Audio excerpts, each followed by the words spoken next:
آج ہم گزارش کرتے ہیں کہ اپنے اعلیٰ حکام سے، سی ایم صاحب سے، مودی جی سے، ہر ایک ڈپارٹمنٹ سے ہم گزارش کرتے ہیں کہ یہ ہانجی ویرا بالا آپ نے ہمیشہ پیچھے چھوڑا ہے. آج بھی ہم آپ کو بتاتے ہیں کہ آج بھی ہمارے یہاں پہ باڑھ آئی ہے. ہر سال ہم یہ التجا کرتے ہیں، ہمیشہ آپ سے ریکویسٹ کرتے ہیں کہ ہمارے اس فیروز پولہ نالے میں آپ ڈریجنگ کروائیے، لیکن آج تک کبھی بھی ایسا نہیں ہوا. جبکہ صرف ٹھیلے لائے جاتے ہیں، ان میں مٹیاں بھری جاتی ہے اور سائڈ سے وہ کھڑے کیے جاتے ہیں، لیکن جب باڑھ آتی ہے تو وہ اس کے ساتھ بہہ جاتے ہیں. آپ ابھی بھی دیکھ سکتے ہو کہ ہمارا گاؤں جو ہے پورا فلڈ میں ڈوب چکا ہے، لیکن ہمارے ساتھ کوئی بھی ریسکیو ٹیم یا کوئی بھی یہ ایسا سچویشن ہوتا ہی نہیں کوئی یہاں پہ ہماری مدد کے لیے آئے. ہم آپ سے گزارش کرتے ہیں کہ پلیز آپ ہمارے اس گاؤں کو دیکھیے اور یہ فیروز پورہ نالے میں آپ ڈریجنگ کروائے، جس سے ہمیں یہاں پہ سہولیت آئے.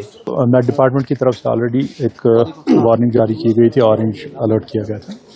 تو اس میں لوگوں کو یہ چاہیے تھا کہ وہ آلریڈی اپنی پریپریشن رکھیں. ہماری طرف سے جو یہ ہے کہ مانیٹر کیا جا رہا ہے باضابطہ flood control department, irrigation department اور ہم ریونیو ڈپارٹمنٹ، ہم کنٹینیوسلی مانیٹرنگ پہ ہیں. اور جہاں پر بھی ضرورت پڑے ہمیں، جہاں پر بھی ہماری ایویکویشن کالز آتی ہیں یا کچھ، تو ہم ان کو ریسپونڈ کرتے ہیں. سچویشن انڈر کنٹرول ہے. اوور فلو تھوڑا سا 2-3 جگہ پر ہوا ہے جہاں پر روڈ کے اوپر سے پانی جا رہا ہے، لیکن ایکسیسیبل ہے، ابھی گاڑیاں چل رہی ہیں.